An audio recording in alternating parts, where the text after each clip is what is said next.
What is up, Steeler fans? Welcome back to another episode of the Steelers Hangover. This one's after a victory as the Pittsburgh Steelers beat the Jacksonville Jaguars on the road 31-25 on the preseason opener. Shannon White, how you doing, my man? How's it going? I'm going great. It's always good to have our podcast on a Monday after a victory. Yeah, and it was apparently after a birthday victory as well. Happy birthday, my man. Hope you had a good weekend. We always celebrate my birthday week. There you go. My dad he made it a big deal of his birthday, and we always celebrate all weekend. And so, yeah, we had a wonderful week. I'm just truly blessed. God is good, and just great food, fun, and fellowship, and I'm very thankful. And I got a lot of birthday wishes from you and others that I'm really appreciative. I appreciate that too. I hope you had a great one, and you're welcome there, my man. The Steelers win. They beat the Jacksonville Jaguars. And most of the starters weren't playing, but you know what? Before we get into that, let's talk about the news that came out today. Cam Heyward spoke to the media, talked about his contract situation, possible holdout, possible missing some games if he doesn't get his contract settled. What are your thoughts? Just, he got a contract signed last year. I know there wasn't any guaranteed money. However, I believe he picked up a check already for this year for $13 million. A bonus. I think the rest of it is just his base salary for this entire year. Mm-hmm. What do you think about this move by Cam Heyward and the timing behind it? It coming out now in the preseason when this team is kind of gearing up to hopefully make a run. I see both sides. He said that he mentioned during the negotiations last year that once he made All Pro, he would want to come back and renegotiate. And he said there was giggles. Yeah. But put it in your contract. Performance bonuses, incentive. I think it should be based on performance. And he had a solid year. He really did. He was All Pro. I mean, he rebounded and had an even better year last year. But you signed a 2-year contract, which any team's going to want to do with a guy that's going to be 35, 36 years old, a defender, not a quarterback. Mm-hmm. And I just wish that what I'm afraid is going to happen is they say, well, I want legacy. Well, you have legacy. I want to win. They've never won anything with him. He wants to win. Well, now you got a chance. This year might be his best opportunity to make some noise in the playoffs. This is not the time to do this. This doesn't seem like I focused on legacy. This is more like I focus on money. Well, if they said, every time an older guy gets that last contract, they say, I want security for me and my family. I want my family to know we're going to be here and we're not going to have to pick up and move. You know what I'm saying? Well, the problem is to have the security, you got to sign a multi-year deal. But it's almost like we're going to have to go to 1-year contracts because everybody wants to renegotiate after 1 year. If they have a bad year, the team wants to renegotiate and adjust the contract because you're getting paid too much. If the player outperforms what he feels is fair market value, and we did have an explosion on the defensive side of the ball, a lot of guys get paid top dollar. Mm-hmm. Then a guy comes in, he's like, I'm being underpaid. So you can't be both ways. There's no ways to keep everybody happy and get your money and have job security. You see what I'm saying? It's just somewhere along the line, somebody's going to honor the contract. Either the Steelers honor the contract or the players honor, or they both do. Now, you tell me and our audience, because I might have missed it, but in my opinion, I think the Steelers have really honored their contracts and tried to do the best thing for the players. And even when they asked for money, to restructure because maybe a guy was injured or he didn't live up to the contract, I think they've been fair, unless I've missed something. I think they have been fair. the Steelers have been a little bit old school when it comes to the way they pay players. Mm-hmm. Perhaps maybe this Steelers should the NFL should adopt what some of the other leagues have done, where they have fully guaranteed contracts. That way, there's no more of this massaging of the cap and all these other things that teams end up doing. And then that way, if you sign a player for 2-3 years, you're signing a player for 2 to 3 years. Now, in this situation here, though, my issue is that he just signed a contract last. Mm-hmm. Now, I get the point of the players where they're like, hey, if there's no guaranteed money, it's not like they're going to honor it. The team ain't either. And I understand that aspect. But you also got a guy on the other side of the ball, and Aaron Rodgers getting paid $10 million guaranteed. I think it's going to probably end up being somewhere around 19 or maybe a little bit less. I think there's some performance stuff there. But, the Steelers have already paid Cam a big chunk of his I think there was a March something deal where he got paid $13 million already. So chunk of it has already been paid out to him. And so it's not like they can cut him and then, they don't owe him anything or anything like that. They've paid him for majority of the year. The only thing's left is his base salary. I understand, he going into last year and saying the things that he said, but he ended up signing a contract. You're right. I mean, to me, I'm not against if they pay him. The Steelers have some money. He was an all-pro. I think there has to be some sort of realization about the possible longevity, the possibility of injury and or not having the greatest year, given the fact that he is getting up there in age, and maybe perhaps that shouldn't have.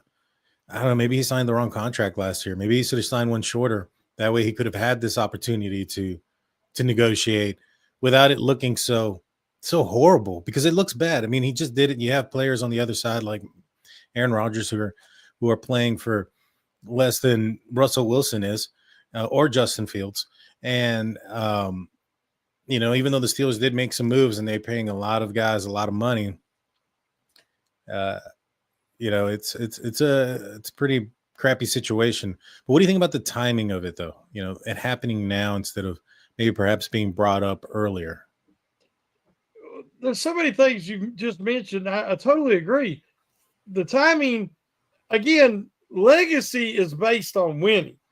Yeah. You could be a great player for a suck franchise, and you can't even go to the Hall of Fame. Look at Joe Thomas with the Browns. But what is his legacy? When I think about the all-time best offensive tackles, Joe Thomas does not come to mind. He never won anything. Right. Now, we can say what we want to say about Cam Heyward, and he's been a great player. But what has he ever won? What has the Steelers ever won with him? To me, for him to have a legacy, he needs a title or at least some solid playoff production. We don't even have that. They've made the playoffs multiple times, but he's disappeared. Until you can do it at that level, if he'd have had a playoff game, say he had a sack or two, some tackles for losses, fought his heart out, and they lost, and, he did everything he could do, made a huge impact, I can see this maybe saying, hey, I'm at the end of my deal. Can y'all come? I think they'll come through with some money for him. I think it'll happen. But what I'm saying is we are missing the point that what makes a great player is what they bring to that franchise on the field and off. And he's great off the field, yes, and on. But we haven't won anything. And he needs that, at least some playoff success, even individually. Like I said, he can have a big game. His teammates might suck, but that doesn't mean he can't go out and make a huge impact. But it just hasn't happened. And I think this is going to get done. But again, it's kind of like I want my cake and I want to eat it too. Yeah. I want job security, but I also want the money. But I want the Steelers to build a team around so we can be successful. I keep hearing all this stuff, but actions speak louder than words. And the fact that it happened after T.J. Watt, we didn't hear none of this when the T.J. Watt situation was going on. T.J. gets signed. They get that taken care of. And now all of a sudden we got Heyward and Boswell. And I think Boswell has a bigger grievance than Heyward has. Mm-hmm. But again, I don't know if Boswell's doing a hold in. I don't know what's going on with all that. But I'm just saying, I think it's going to get done. But I think it's both parties. I think have character, and they both need to step up and act like it. And the threat that I heard today was he might hold out and miss some games. So that I don't agree with that at all. Yeah, I don't either. And I think that there's a good Tomlinism that's been out there is that, you treat everybody fairly, but fairly isn't the same for everyone. And a lot of that talk was with how Antonio Brown and some of these other star players acted. Some of them could have been late. You're late. You're getting cut. Those type of things. In this scenario too, I mean, you have Boswell. You have probably an expectation of the possibility of him having a much longer career, being able to maintain a from this point, not in totality, from this point, a much longer career than Cam at a higher level. And so you're absolutely right. And I think he was, one of the lower paid I think kickers in the AFC North. He was 8th in the NFL, but he was 4th in the AFC North. Yeah, because the younger guys that just signed newer contracts, where he'd been signed for a little while. Yeah. So revisiting him, I could see that because he's obviously the best. Yeah. But yeah, he's 8th highest in the NFL. Of course, he's a lot better than the 8th highest. That's true, and you have the expectation that he's going to be relatively healthy for a while. I mean, the kicking position, those guys can play for a little bit longer. The longevity of the position makes a difference. That's why some of these running backs don't get paid, and things like that. So those things matter. And although Cam is in a position where you've seen guys like Calais, I can't think of his last name off the top of my head, but where he's been playing at a high level until his late 30s. And I think Campbell, there we go, yes. And I think that Cam has the potential of doing that as well. I mean, he's been showing that. He played very, very well last year. I don't doubt that there's that possibility, but those are some things you can't really. I mean, you can't predict anything in this game, but you're really playing the odds there and not in your favor. Another thing that bothers me is the reasoning. He said because he feels like he's outperformed, based on what everybody else is getting paid. Okay, I'm fine with that. But that goes back to performance incentives. That could have been put in the contract. But I mean, did he push for that? I would like to know that. He said, well, after I'm all pro, I want to come back and revisit this contract. And, and he said they giggled. But I want to know, did you put performance incentives in there? Yeah. And, I think if he would have, obviously they would have put it in because, that saves the team money a lot of times. They're like, okay, if you meet this, you meet that, we'll pay you this much. If not, you're not getting it. Yeah. Well, see, players don't want that anymore because different things can affect you hitting that incentive, right? Yeah. Team performance, an injury, whatever. So they don't want that. But then when they do really well and they make all pro, then they want to come back and revisit the contract. So it's hard to have it both ways. Yeah, no, it definitely is. And maybe that's why the NFL should adopt some guaranteed contracts. That way there's no more tomfoolery. There's no more pulling the rug underneath anybody. And everybody understands what it is that they're signing for. I don't know if they'll ever go for it or ever do it. Be nice, though. It would be nice. Another piece of information, or not information. Well, first I want to say thank you, Claude, for your $2 donation. Honoring your contract is a thing of the past. Yeah, that's absolutely true.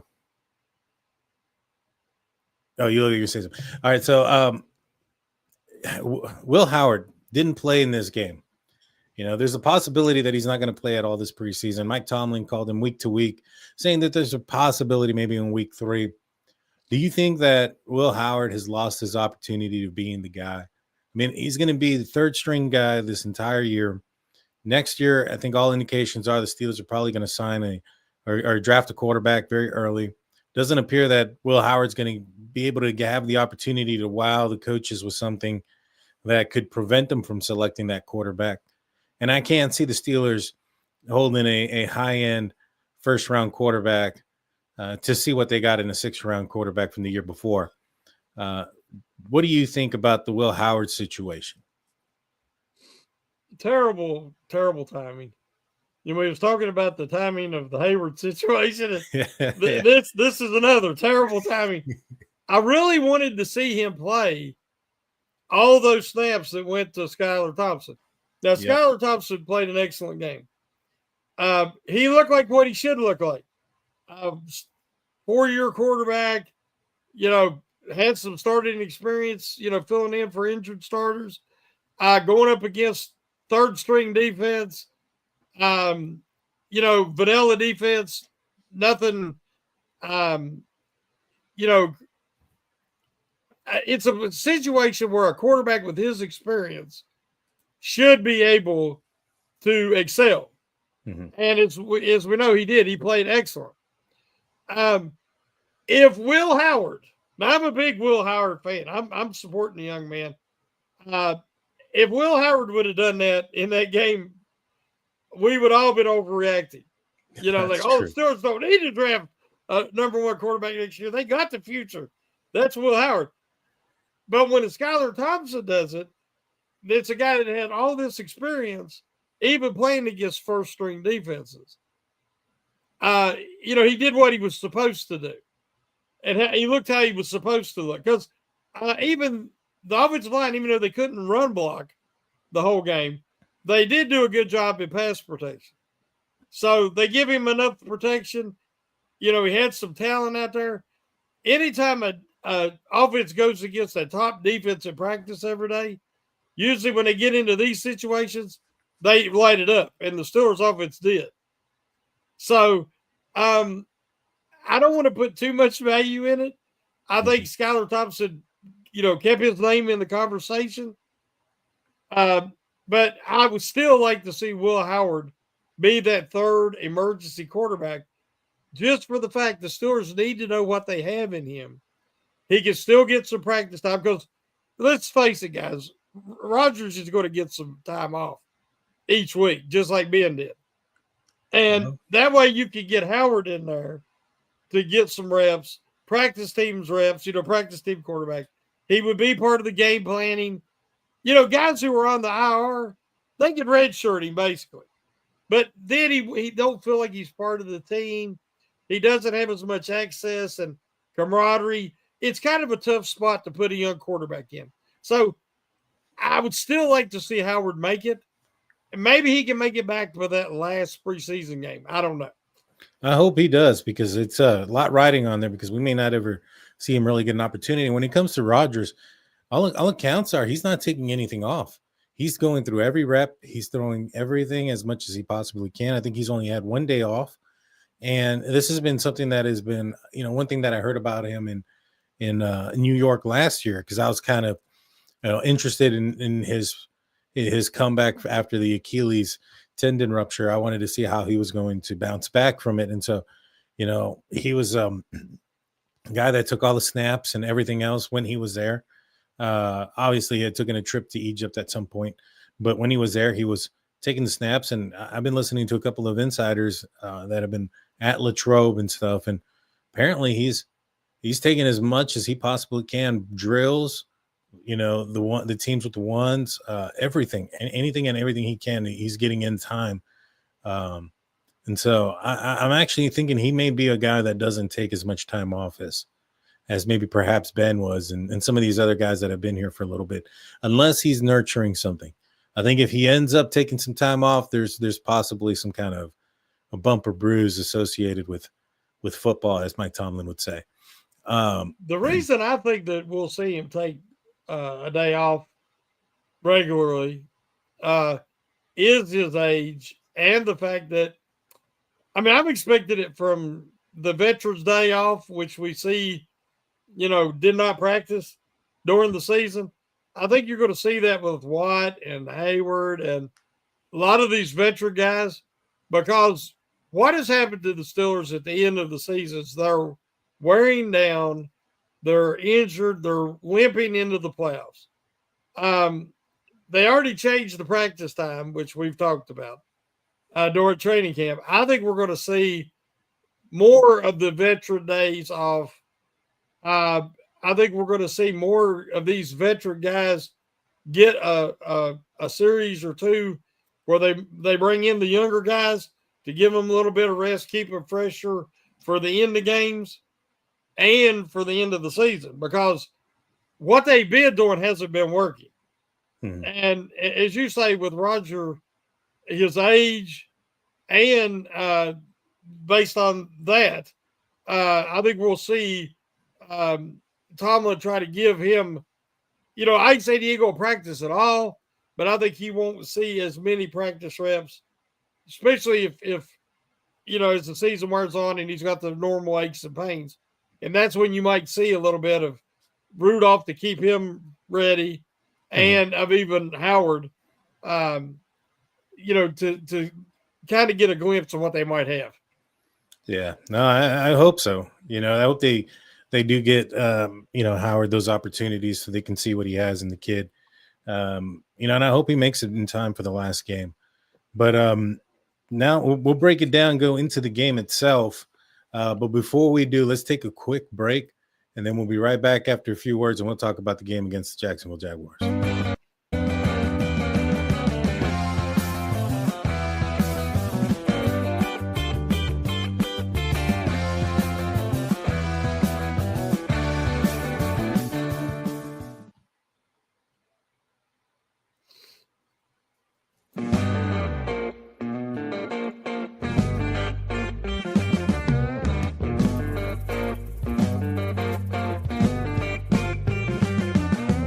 What is up, everybody? Welcome back to the show. Thank you for sticking with us. Before we get back into the conversation, I remind you guys of our website, steelcurtainnetwork.com, your one-stop shop for Pittsburgh Steelers news and coverage. You should go check it out once we're done listening to this podcast, and you can check out all the other audio-only podcasts, which come out every day, multiple times a day.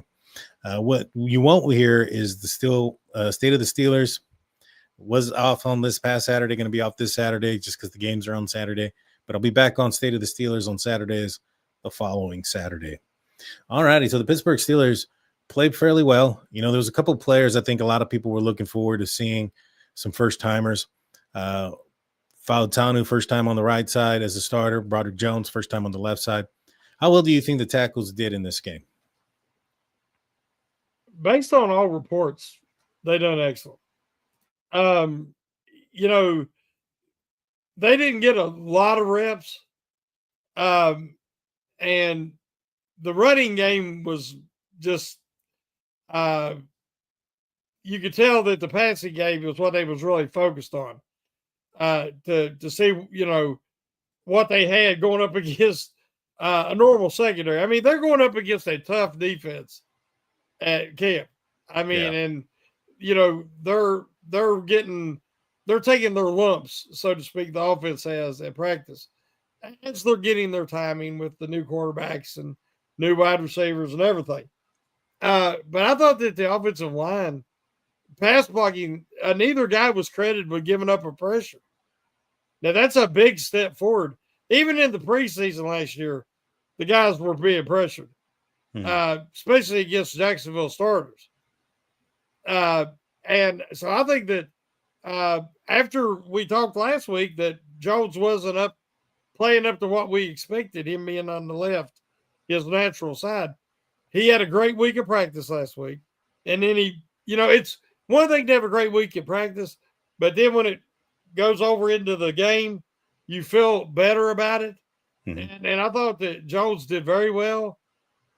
And I really have never been concerned about Fautanu. I think Fautanu is going to be a star. I really do. The guy's just got sweet feet. He really does. And so I was very pleased with the performance of the offensive line for the whole game as far as pass block. I thought so too. There was a moment there where Mason Rudolph he took a sack, but he was out there. Yeah. I think he read a couple paragraphs of the playbook before he what he was doing? he had it in his earphone and his helmet. He was listening to our podcast, and he There you lost go. focus. I think that may have been it because he stood there for a minute. You know, I go on some rants sometimes, and so that could have been it. You know, another player that was out there for the first time really was Roman Wilson. What were your thoughts on the young man? I thought he played fairly well. I thought he represented himself really good. There was a lot of concern about him before, you know, coming out of training camp, and I thought he played tough. What do you think about Roman Wilson? You took the word right out of my mouth. Tough. I mean, he showed it at Michigan, and that he's a blocker. He's not scared to go across the middle. He's not scared to take a big hit to catch the ball. He did what was asked of him. And he is really good working the middle of the field.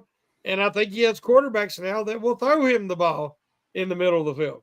So, I thought it was a strong showing for Wilson. And he needed it. I think that a lot of the fans needed it. So there won't be so much hand wringing over wide receiver 2. We've seen, which I know we'll get to it later, other guys step up.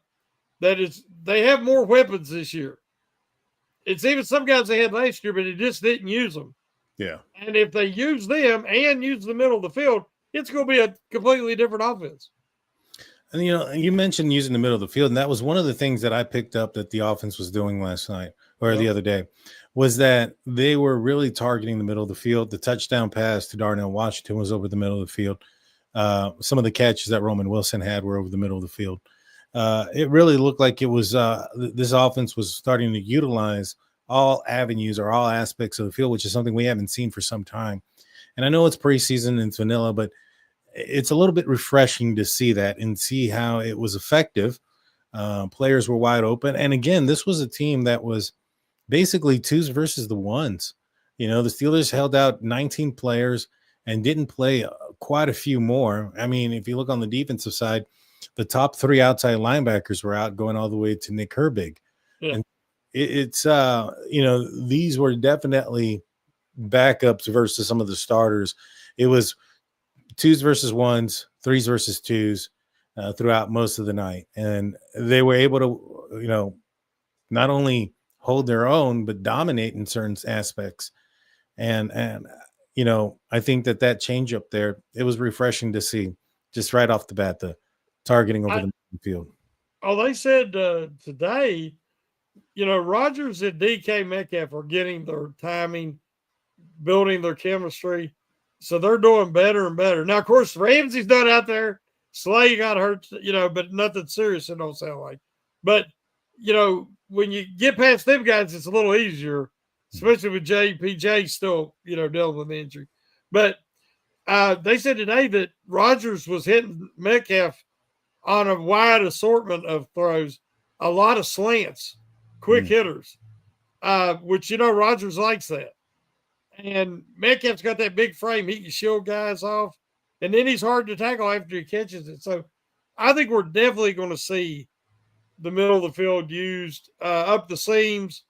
You got that gigantic weapon there that you can use up the seams and in the red zone. And I think we're going to see it. Oh, I agree. I mean, this offense was hindered. They didn't have Metcalf. They didn't have Austin out there. They didn't have Freiermuth. They didn't have Jonnu Smith. And I mean, that's everybody. That's weapons. That's weapons. Yes. That's everybody you anticipate to throw to. Now, outside of Roman Wilson, there was a couple of wide receivers that played well. Rock Taylor was one of them. I thought he did fairly well.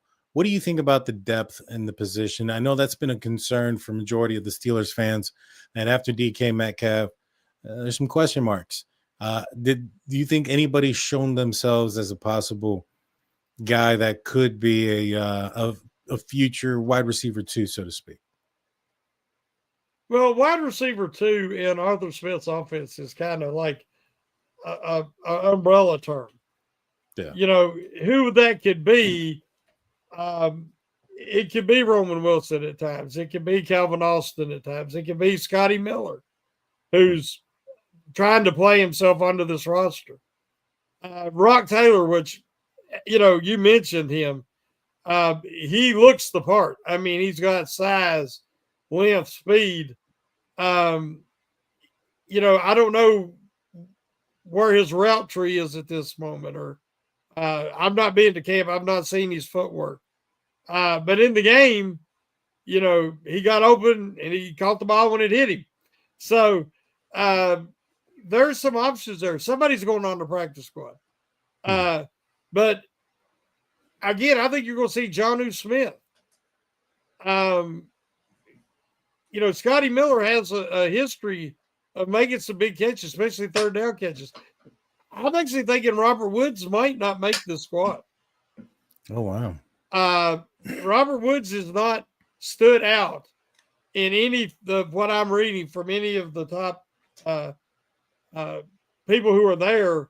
He's not done anything to stand out. And all these other guys were getting mentions. And then you got a guy like Hurlman who goes out there who has incredible versatility. Mm-hmm. But the little guy can, he gets open. Yeah.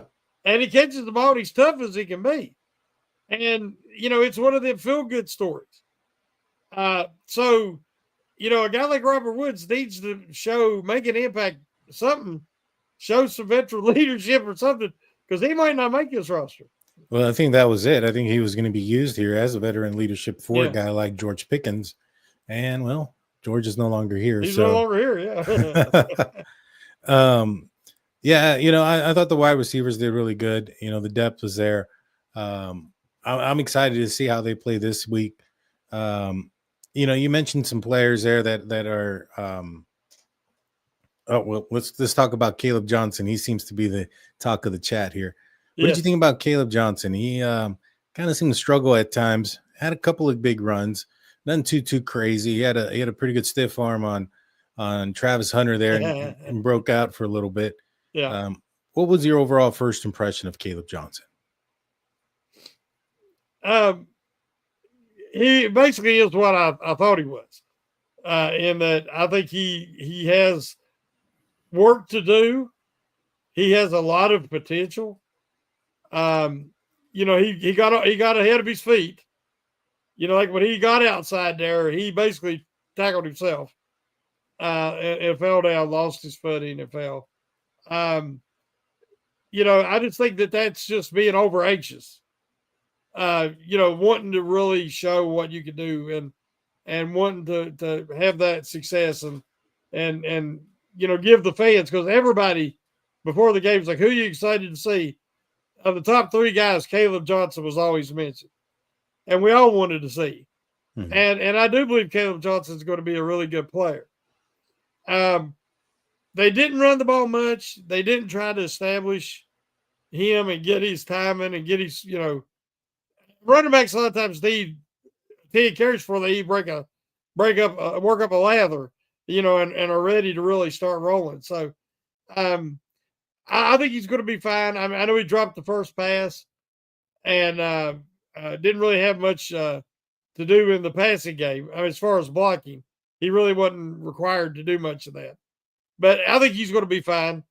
I didn't see enough of him to really make much of an evaluation.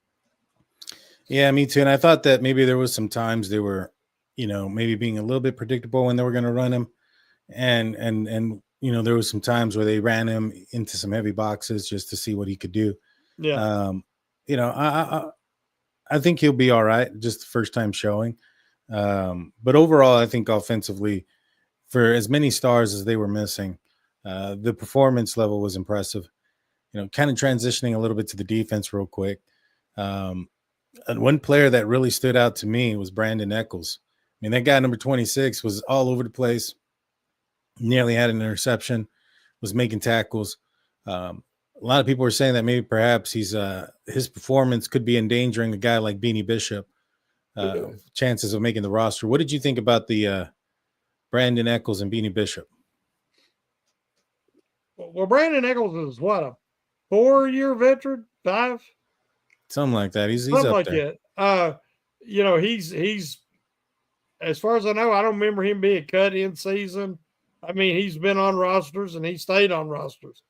I mean, he is a quality player. I mean, he's a experienced player. And those guys should be pretty good in the preseason. Mhm. And I thought he played really well. He's had an excellent camp. I mean, everybody, if you look at, they talk about who stood out at camp or camp highlights, little clips. He's always around the ball. He's making deflections or getting interceptions or making tackles, for a loss in the backfield. So, I think he's definitely the first corner off the bench right now. He can play outside. He can play slot. So he has the versatility too. But again, he's got a few years on Beanie. And I think we'll see Beanie continue to improve. It's a little bit different in the pressure aspect. Mm-hmm. Beanie's still an undrafted guy, made the team last year, contributed, but he still hasn't earned anything yet as far as security. So he's still out there. And I thought at times he played a little tentative. Don't get burned big. Don't make it, because if it wouldn't have been for a bad pass and a drop, he would have had a pretty rough game. And I'm the biggest Beanie fan around. Everybody knows it. But I just think that Eccles is farther along in his development than Beanie is. And I think Beanie has value, but I think Eccles is ahead of him on the depth chart. Yeah, I do too, man. I think that what Eccles was able to do out there really solidified him as being that next guy off the bench. Yep. Strong performance. Him and Thornhill, is it Thornhill? Juan Thornhill? Yeah. Yes. He had a moment there where he almost cut that guy in half for the Jacksonville Jaguars early on. Easy on him, actually. Yeah, no, he did. I was excited. He kind of held back a little, yeah. I was excited about him. It was great to see him get action. Jack Sawyer, guy on the outside, played majority of the game. He had some moments. He almost had a sack, and then I don't know how the guy got the ball out to the running back. He did some weird things and stole one. But what did you think about Jack Sawyer? Oh, Jack just showed what he showed in college. I mean, he's relentless. It's funny. He's not as explosive as TJ Watt, and a lot of people want to compare him to TJ. To me, he's more like Highsmith. Highsmith is not the most explosive first step like Watt has, but he's relentless as well, and he's got that power. Sawyers has that power. He's just in the running game. I don't know if you noticed, but he sets a great edge. And you don't move him. So, he takes care of that. And then in the pass rush, he has some moves, and he'll get a lot of moves being around TJ and Highsmith. Now, he's a different type of rusher than Herbie. Herbie's that quick twitch, explosive. He's the most explosive first step on the Steelers. But Sawyer's not the explosive, quick twitch, first step type. He's that relentless, just hands combat power pass rusher. And I think he's only going to improve being around TJ and Highsmith and those guys. But I thought that Sawyer, he really impressed me. Yeah, no, he did. I was impressed by him as well. I thought, he's for somebody getting his feet underneath of him for the first time or getting his feet wet for the first time. I thought he played well. A good sight to see out there was Cole Holcomb. He played majority of the first half, if not the lot of the game. It was good to see him. He was flying out there. He was in pass coverage. And I thought he played well. I thought he's a guy that can still light it up, still go out there and perform at a high level. I was highly impressed. He looked big. He looked strong. Didn't seem like a weak link at all. And Payne Wilson next to him with the green dot. Pairing looked good. What did you think about the two? Well, I think both of them should be the green dot. And they spoke highly of Peyton Wilson after the game, that how he got everybody in position and how controlled he was, and on top of being the green dot. And it did not affect his aggressiveness. He was quick off the snap. that's what it hurts Queen. And I think the Steelers are starting to see that Wilson is the better option. It's kind of like Greg Lloyd versus James Ferrier. Ferrier is a green dot kind of guy, and X's and O's, get everybody lined up, that leader, and it didn't affect him. You wouldn't ask Greg Lloyd to be a green dot if he would have been an inside linebacker. Right. But what I'm saying is Greg Lloyd, just in his mind, was kill, kill, kill. That's all he was thinking. Not about, he didn't care what everybody else was doing. Peyton Wilson, during his rookie minicamp last year, was telling the other rookies where to line up and what to do. He not only knew his assignments, he knew what everybody else was supposed to do. That's the kind of guy that Peyton Wilson is. He is the perfect green dot. By keeping the green dot away from him and the stubbornness to keep it with Queen was ridiculous. It's just as bad as playing somebody out of position, because Queen, it just the paralysis of overanalysis. He cannot function the same when he has to think about everybody else and what their responsibilities are pre-snap. Whereas Wilson, it's part of him. He's doing it anyway. Mm-hmm. You know what I'm saying? He's thinking, he's not where he needs to be, or Wilson's already overthinking. That's what he does. He's a very analytical player. Yeah. Some guys are analytical. Some are instinctive. Queen is instinctive. Let him be instinctive and let Wilson analyze. That's what he's good at. Yeah, no, I couldn't agree with you more. I think that Wilson did an excellent job with the green dot. He's a guy that was the backup green dot last year. So he must have had some work, and it sounds like he put in some more work in the offseason to ensure that if he's called, his number's called to be the green dot guy, that he's going to be there. The combo between him and Cole was amazing. We haven't obviously seen Patrick Queen this year with the green dot, so he should have another step as well, being another year in the system. I did not answer your question. I got excited about Peyton Wilson. No, I'm so happy for Cole Holcomb. As you say, he looks so smooth. I did not see him favoring his leg at all. And it's still going to take a little while, a bad hit, get bit the wrong way. And once he sees he's okay, he'll get past it. As you know, with your injury and injuries I've had, it takes a little while to get past that. It's the mental block. But when you see that burst he had, when he got out there in the flat on that running back, to where even if he wouldn't have been able to knock the ball away, he would have made the tackle on the guy. He closed a lot. He covered a lot of ground. So his mobility and his burst is back. And I'm so happy for that young man, because that was a long recovery. That was a long process for such a terrible, gruesome injury. I'm so glad he did not have nerve damage, because you see the guys that have the nerve damage and they never get full feeling back in their foot and lower leg, and they can't make it back. And he said he didn't have it, and he doesn't, because, just looking at how good he was moving. But I'm really happy, and he's going to be a great depth piece. A great depth piece. Because you can rotate 4 guys now easily and keep everybody fresh on the inside. No, I agree. I mean, the rotation is going to be amazing. It's going to keep them fresh, and you don't have to panic if somebody goes down or somebody's ill one week. And finally, the big guys up front: Wyatt Black, Derek Harmon. Wyatt Black didn't have as many snaps as I would have thought. 10. Yeah, it's kind of weird, but Harmon played majority of the game. What did you think about the two big men? Well, 10 snaps is all Black got, but he didn't need to see more than that. Keep that booger on the sidelines. Keep him a secret. That dude's throwing bodies, man. He's throwing bodies. I mean, he still comes off high, Daniel. His pad level's too high. He makes a lot of mistakes that Dunbar is going to be able to coach him up and make him even more effective.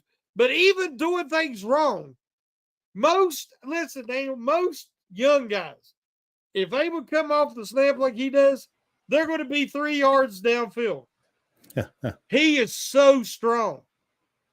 That dude jackknifes guys. And then once he picks them up, he's quick enough to just kind of toss them and just takes right into the backfield. I mean, I was so impressed. The Steelers haven't had a guy like him in I don't know how long. It's been forever. He is big. He's strong. He's raw. He's raw. I kept saying, watching him, even at the Senior Bowl, like, where is, I mean, he's just technically, he makes a lot of fundamental mistakes. How is he was ranked in the top 3 in college last year by PFF for a run defense. How is he so effective? Well, you see it. He went up against some starters. I think he was still in with the starters, at least second string guys. NFL experience, and he was just, get out of the way. I mean, he is going to be so good. And I'm even higher on Black than I was before the game. Then you got Harmon, and Harmon is so far along, much farther than Heyward was coming out of Ohio State. He's already got NFL size. Heyward, I think, was 289, 290. He was, he had to put on weight. He had to, develop his body from college to the NFL. Harmon looks like an NFL guy right now.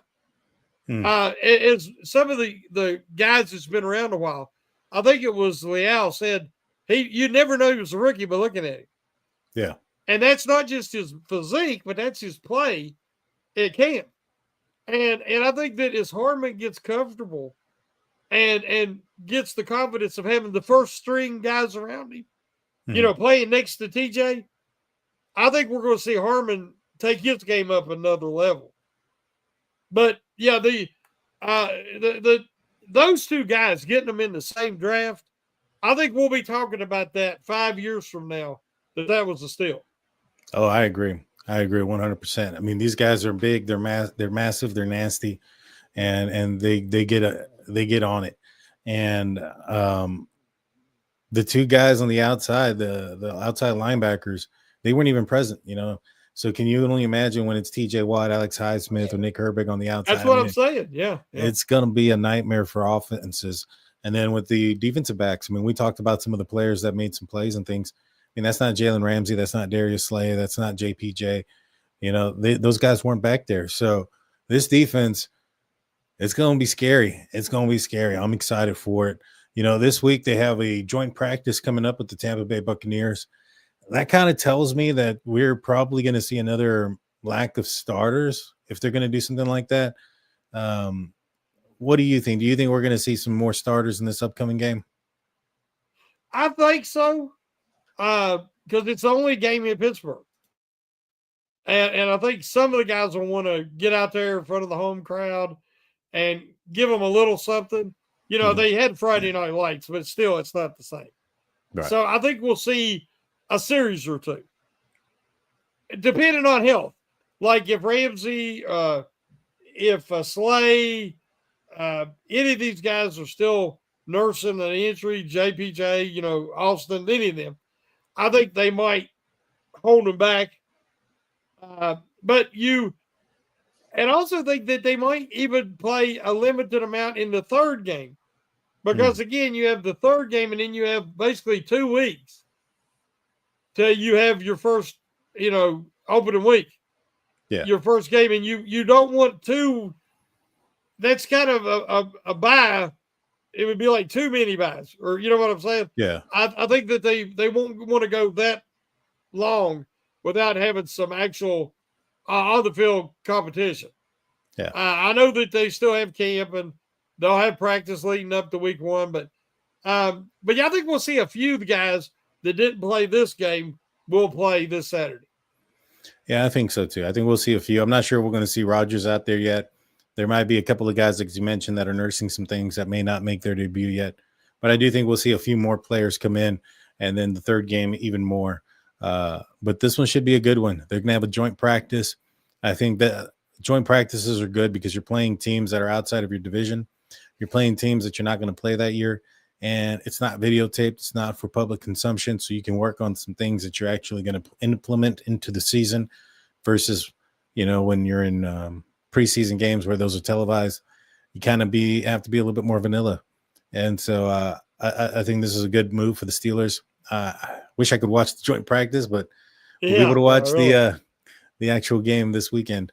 But you got any final words there, Shannon, before we call the show? I'm just excited about the joint practice from the aspect of Tampa Bay has some excellent wide receivers. They got Baker Mayfield. They got a talented team, and I think it should be some good competition for the Steelers. I'd like to see, which we won't get to, but hopefully we'll hear about it later. The Steelers' new secondary and the new press man coverage matching up against Buccaneers wide receivers.